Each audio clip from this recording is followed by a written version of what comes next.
Tapi dalam hukum itu berlaku civis pacem para bellum.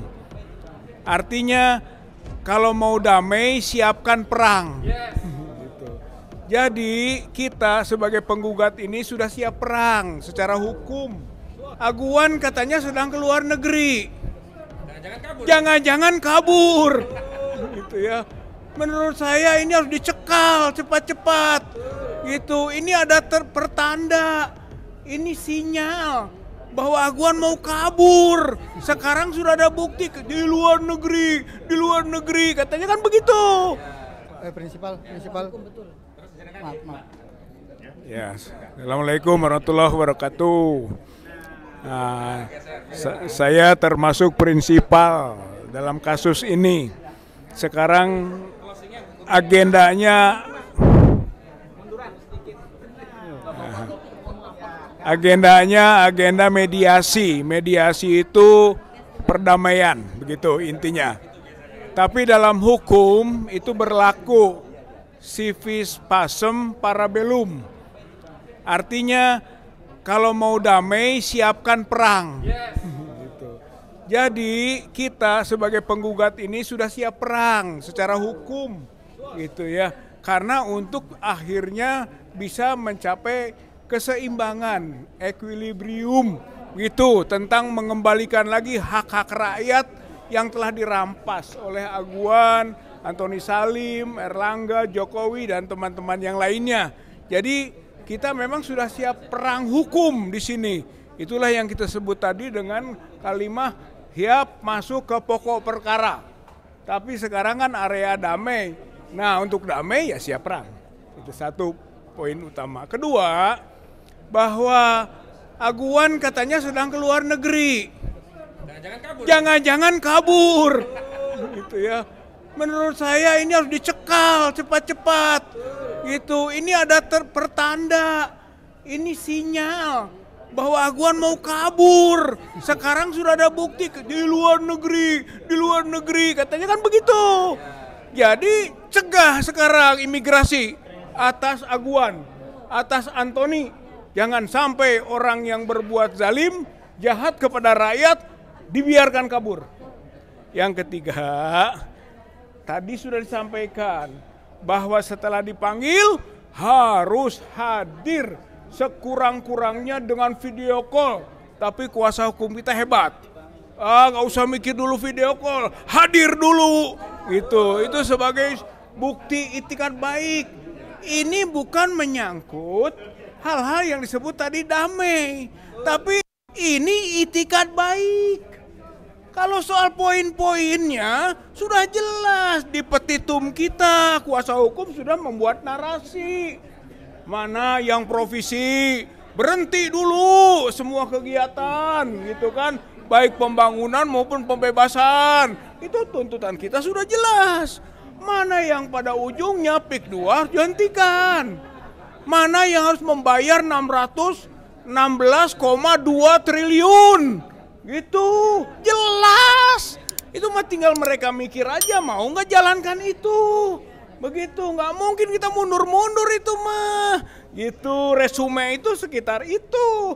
Jadi kata kuncinya punya itikat baik tidak dia? Punya penghormatan tidak kepada rakyat Indonesia, kepada rakyat Banten. Begitu. Jadi yang kita baca besok itu soal itikat baik. Dan Bapak Ibu yang terakhir ini ya, kasusnya di Pengadilan Negeri Jakarta Pusat. Tapi ini akan menjadi pusat pengadilan masyarakat. Walaupun tertutup mediasi, rakyat tahu.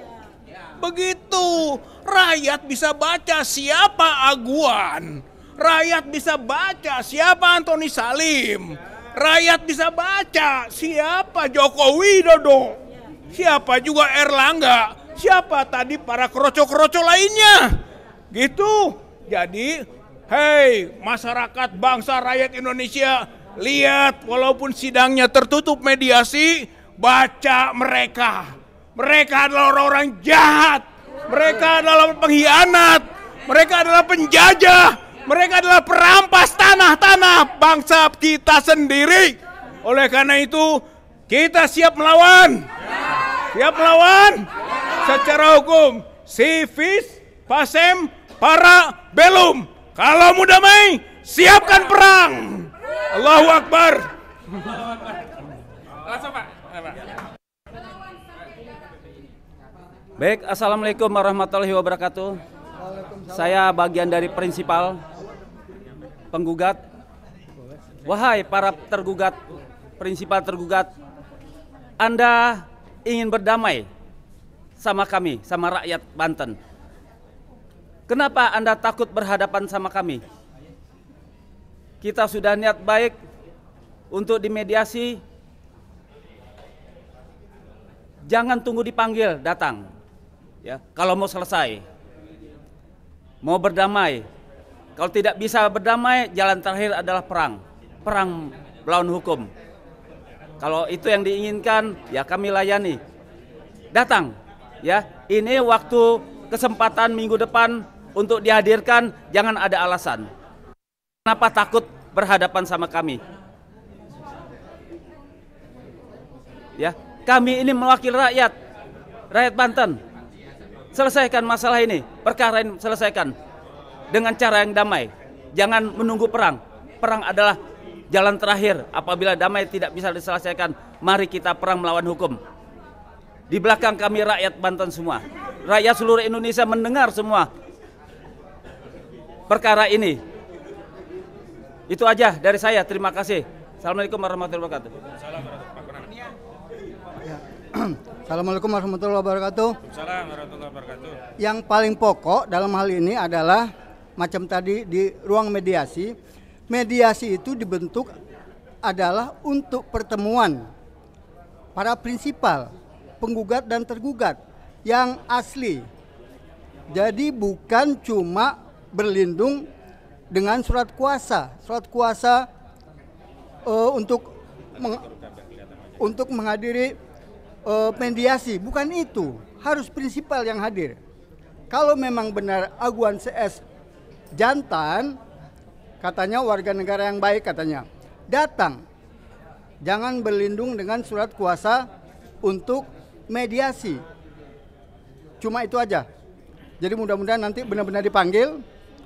Dan tadi yang tergugat 7 sama 8 dia tidak mau dipanggil, ya. Tapi itu harus. Itu aja. Kita lihat nanti. Yang mudah-mudahan dalam hal ini gentle secara hukum.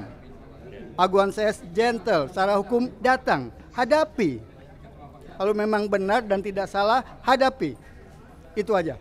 Ya. Cukup. Dari HRM dulu Bu. Habis itu nanti, habis ini Bu Julia ya. Habis Bu Julia ditutup sama Bu Kurnia ya. Oh, Ibu juga ya. Assalamualaikum warahmatullahi wabarakatuh. Selamat siang Bapak-bapak, Ibu-ibu sekalian. Saat ini kami dari ARM hanya menginginkan agar Bapak Prabowo dalam hal PIK 2 ini untuk mengambil sikap yang seperti dikatakan Pak Said Didu. Sikapnya itu adalah Bapak berpihak kemana? Ke Aguan kah? Ke Jokowi kah? Atau ke perampok negara kah? Kalau Bapak berpihak kepada ketiga itu, rakyat akan berontak. Tetapi kalau Bapak berpihak kepada rakyat, rakyat akan mendukung Bapak. Tolong PIK 2 diurus dengan benar Pak, dibatalkan. Semua PSN yang berhubungan dengan kejahatan-kejahatan negara harus dibatalkan. Bukan hanya di PIK 2 saja. Mungkin ini seluruh Indonesia, di sepanjang pantai Indonesia sudah dikuasai oleh Cina rakus, Cina jahat. Dari mulai Morowali, Sabang, Rempang, semua sudah dikuasai. Terutama Banten, PIK 2 harus dibatalkan. Pak Prabowo, sekali lagi, rakyat mengingatkan Bapak supaya Bapak adil terhadap rakyat, jangan berpihak dan putuskan mata rantai Bapak kepada perampok, penjahat, dan Jokowi. Terima kasih. Wassalamualaikum warahmatullahi wabarakatuh. Assalamualaikum warahmatullahi wabarakatuh. Saya sebagai rakyat Indonesia yang hadir hari ini melihat bahwa mediasi kita tidak berjalan dengan lancar. Advokat kita sudah bermaksud baik, berniat baik, tetapi saya sebagai rakyat yang kritis agak heran, ada sesuatu yang aneh yang terjadi pada kasus ini. Kenapa?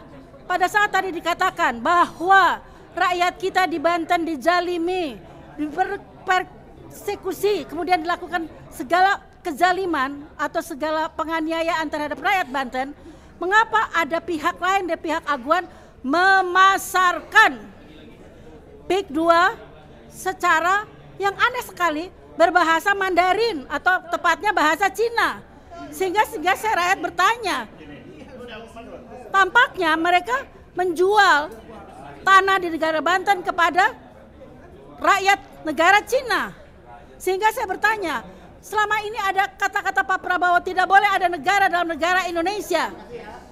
Apakah negara itu negara Cina?